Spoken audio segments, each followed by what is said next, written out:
ओम शांति 21/12/2024 प्रातः मुरली बाप दादा मधुबन। बाबा कहते मिठे बच्चे सच्चा रोजगार करिवार पुरुषार्थ प्रथमे निजे कर तापरे निजर मित्र संबंधी मानकु मध्य कराओ।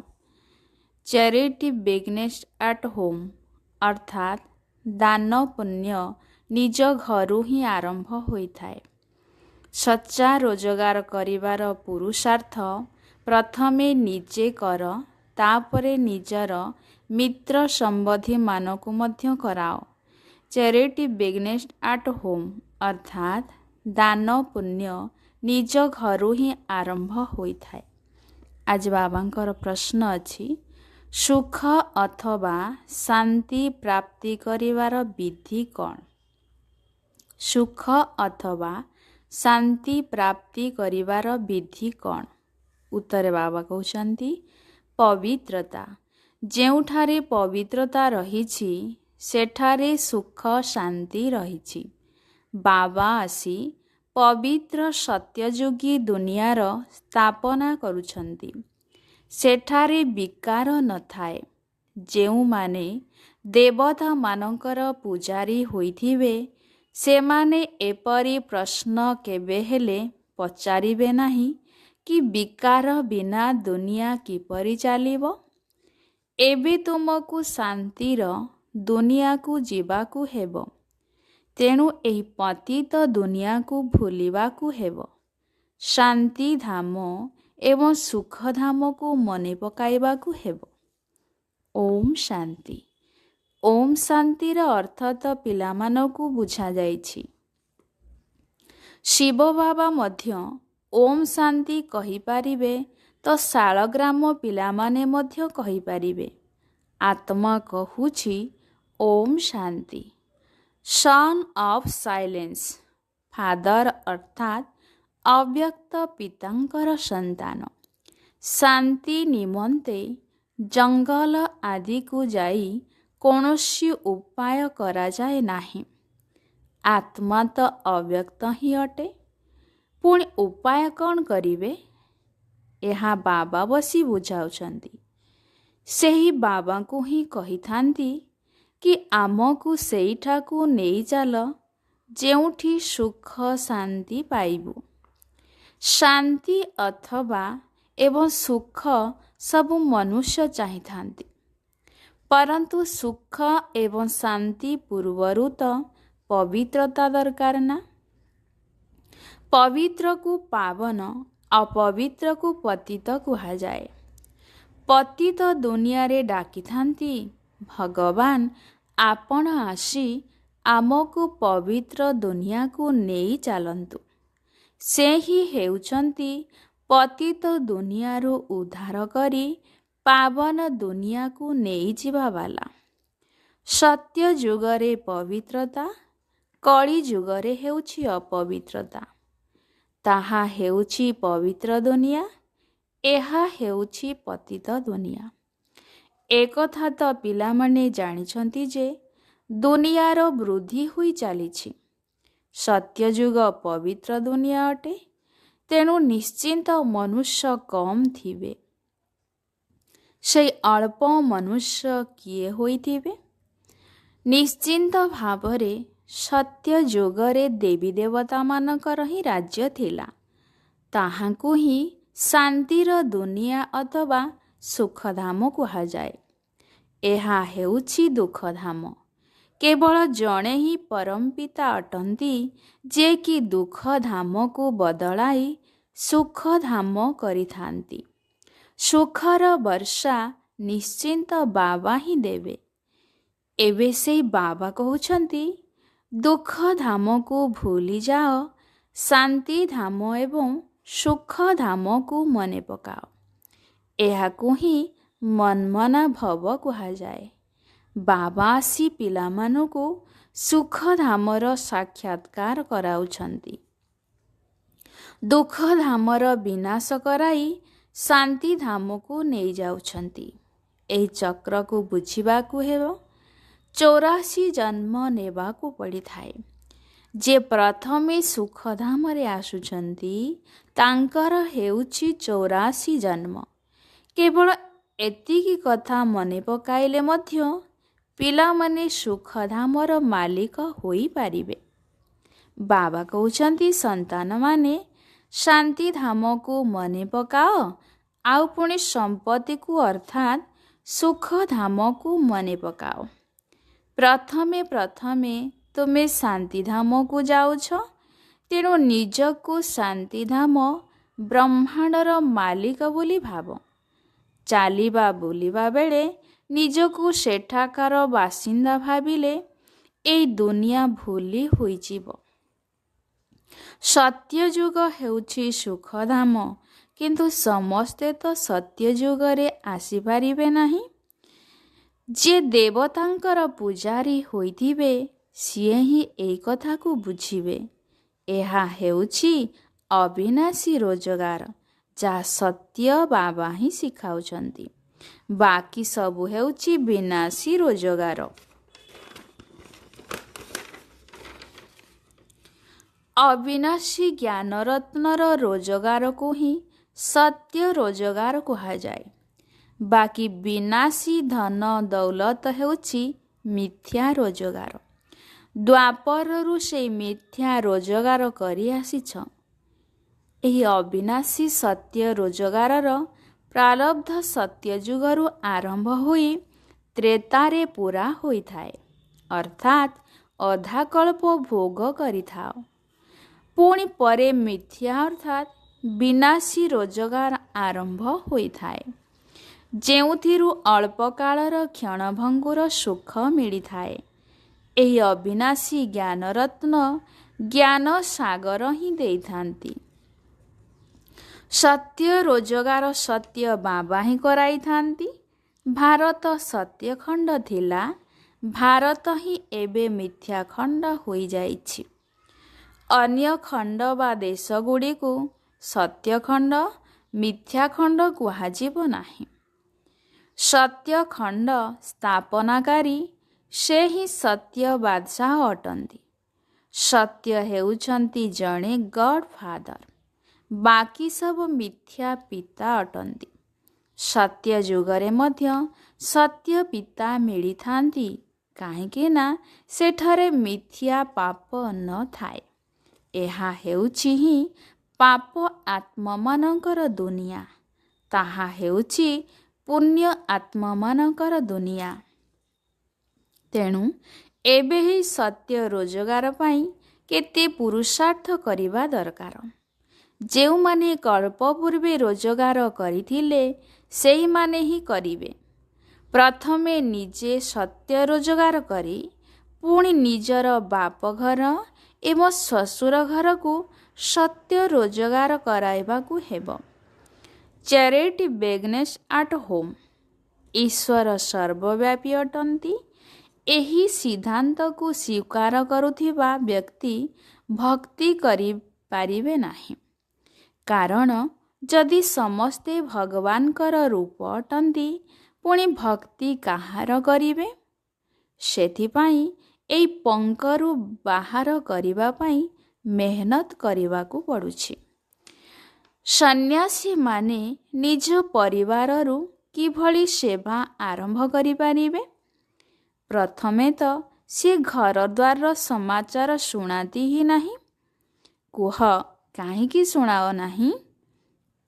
ଜଣାପଡ଼ିବା ଦରକାର ନା। କହିବାରେ କ'ଣ ଅସୁବିଧା ଅଛି? ଅମୁକ ଘରର ଥିଲୁ, ପୁଣି ସନ୍ନ୍ୟାସ ଧାରଣ କଲୁ। କିନ୍ତୁ ତୁମକୁ ପଚାରିଲେ ତୁମେ ତୁରନ୍ତ କହିଦେଇପାରିବ, ସନ୍ନ୍ୟାସୀଙ୍କର ଶିଷ୍ୟ ତ ବହୁତ ଅଛନ୍ତି। ସେ ଯଦି କହିବେ ଯେ ଭଗବାନ ଏକ ଅଟନ୍ତି, ତେବେ ସମସ୍ତେ ତାଙ୍କୁ ପଚାରିବେ, ତୁମକୁ ଏହି ଜ୍ଞାନ କିଏ ଶୁଣାଇଛନ୍ତି? ଯଦି କହିବେ ବିକେ, ତେବେ ତାଙ୍କର ସାରା ଧନ୍ଦା ବନ୍ଦ ହୋଇଯିବ। ଏପରି କିଏ ନିଜର ଇଜ୍ଜତ ହରାଇବ? ପୁଣି କେହି ତାଙ୍କୁ ଖାଇବାକୁ ମଧ୍ୟ ଦେବେ ନାହିଁ। ସେଥିପାଇଁ ସନ୍ନ୍ୟାସୀମାନଙ୍କ ପାଇଁ ତ ବହୁତ କଷ୍ଟସାଧ୍ୟ ଅଟେ। ପ୍ରଥମେ ତ ନିଜର ମିତ୍ର ସମ୍ବନ୍ଧୀମାନଙ୍କୁ ଜ୍ଞାନ ଦେଇ ତାଙ୍କୁ ଅବିନାଶୀ ରୋଜଗାର କରାଇବାକୁ ହେବ, ଯାହାଦ୍ୱାରା ସେମାନେ 21 ଜନ୍ମ ସୁଖ ପାଇପାରିବେ। କଥା ତ ବହୁତ ସହଜ ଅଟେ, କିନ୍ତୁ ଏତେ ସବୁ ଶାସ୍ତ୍ର, ମନ୍ଦିର ଆଦି ତିଆରି ହେବା ମଧ୍ୟ ଡ୍ରାମାରେ ନିର୍ଦ୍ଧାର୍ଯ୍ୟ ରହିଛି। ପତିତ ଦୁନିଆରେ ରହୁଥିବା ଆତ୍ମା କହିଥାନ୍ତି ଯେ ଏବେ ପାବନ ଦୁନିଆକୁ ନେଇ ଚାଲ। ସତ୍ୟ ଯୁଗକୁ 5000 ବର୍ଷ ହେଲା। ସେମାନେ ତ କଳିଯୁଗର ଆୟୁଷ ଲକ୍ଷ ଲକ୍ଷ ବର୍ଷ ବୋଲି କହିଦେଇଛନ୍ତି। ତେବେ ପୁଣି ମନୁଷ୍ୟ କିପରି ବୁଝିବେ କି ସୁଖଧାମ କେଉଁଠି ଅଛି, କେବେ ହେବ? ସେମାନେ ତ କହିଥାନ୍ତି ମହାପ୍ରଳୟ ହେଲେ ପୁଣି ସତ୍ୟଯୁଗ ହେବ।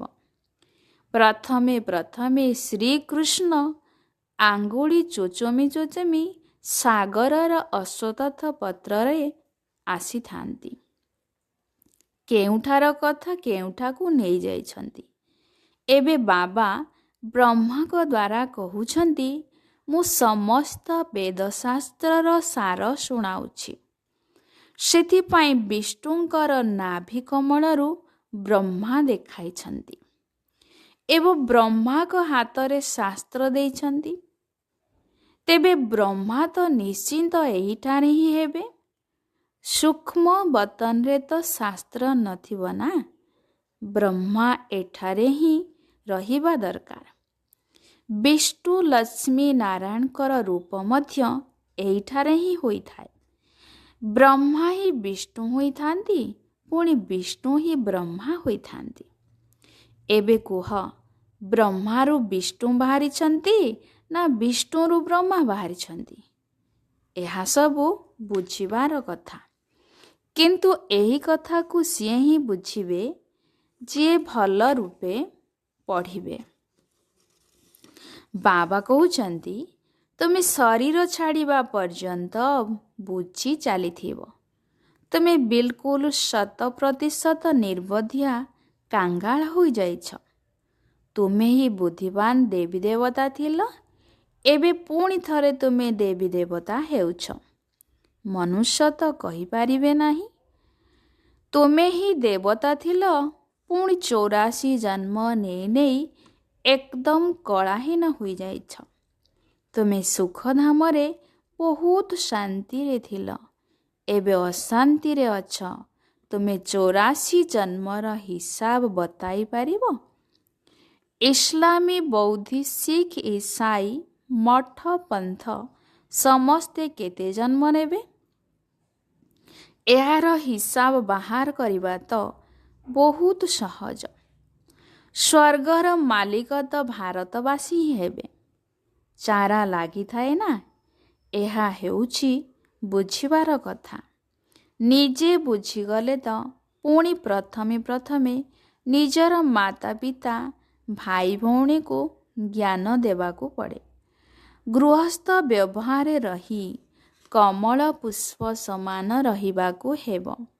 ପୁଣି ନିଜ ପରିବାରର ପ୍ରଥମେ ସେବା ଆରମ୍ଭ କରିବାକୁ ହେବ। ବାପଘର, ଶ୍ୱଶୁର ଘରକୁ ଏହି ନଲେଜ ବା ଜ୍ଞାନ ଶୁଣାଇବାକୁ ପଡ଼ିବ।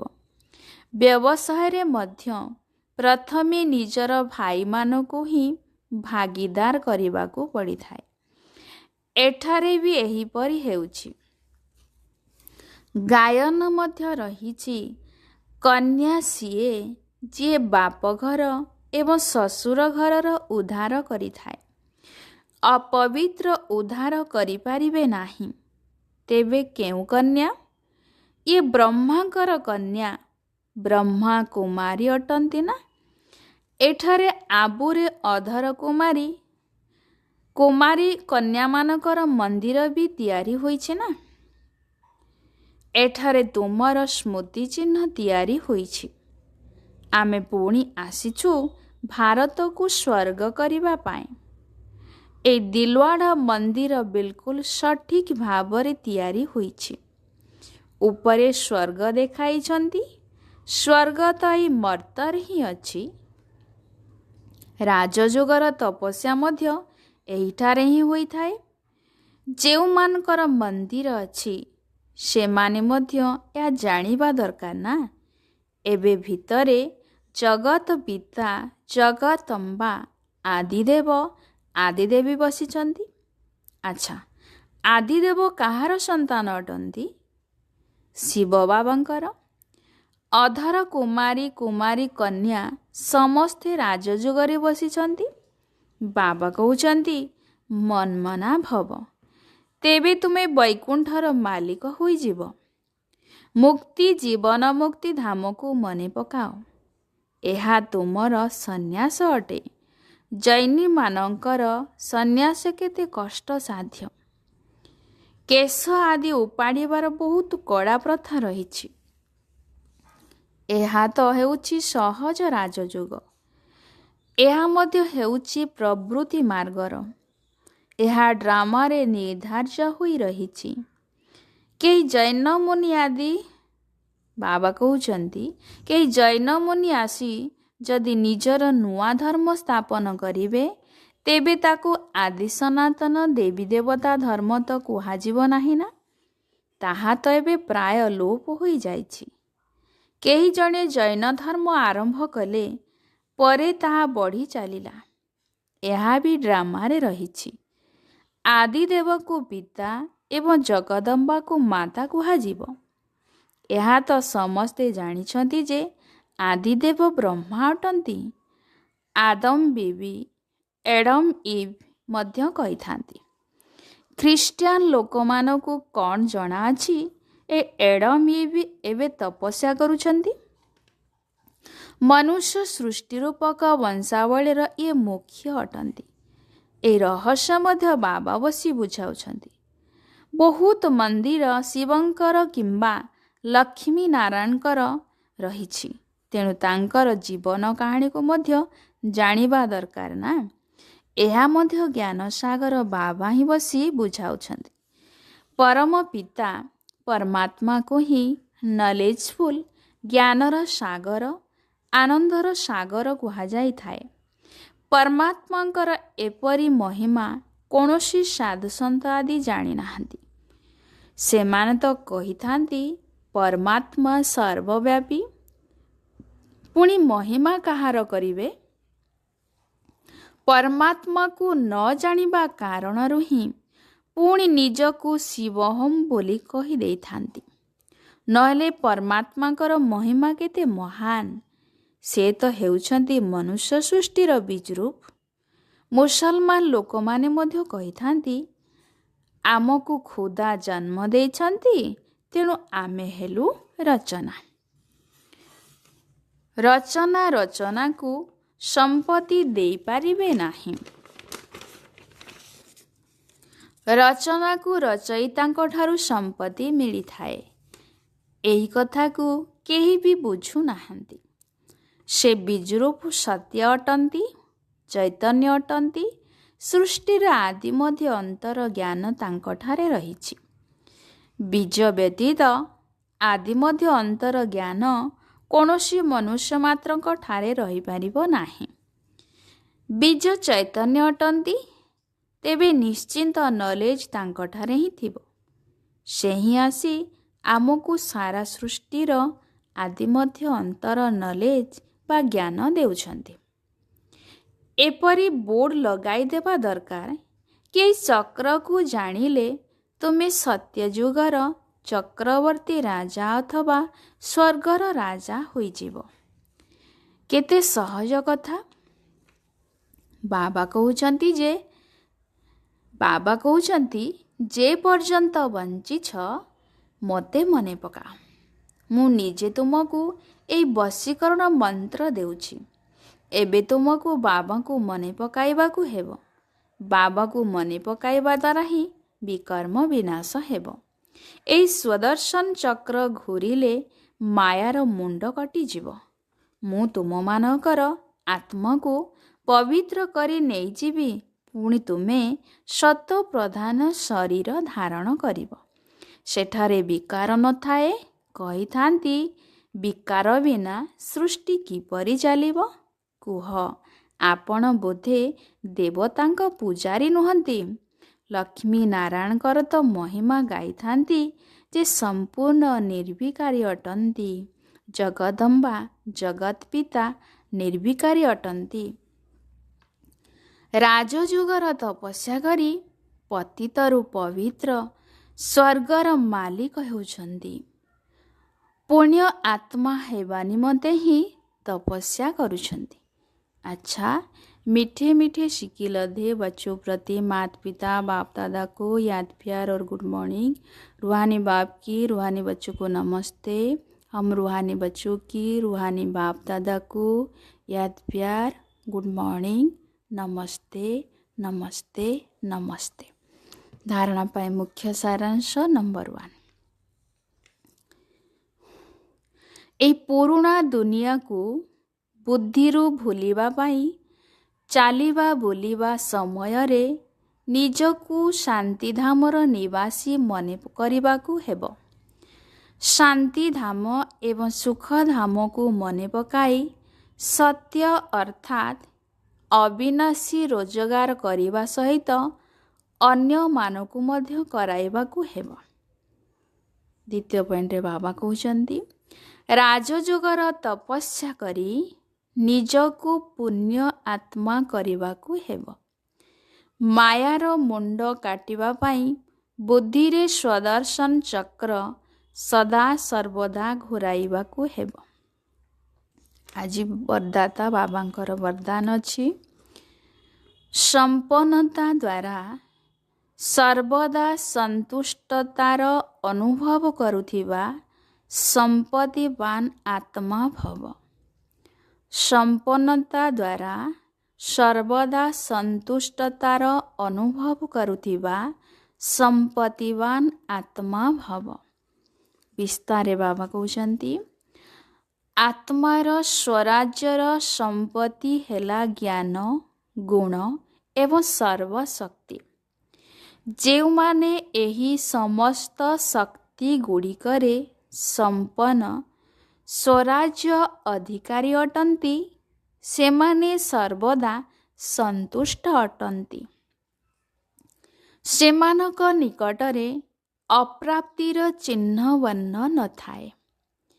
तेबे समस्त विनाशी इच्छा गुड़िकर अविद्या को ही संपत्तिवान कहा जाए।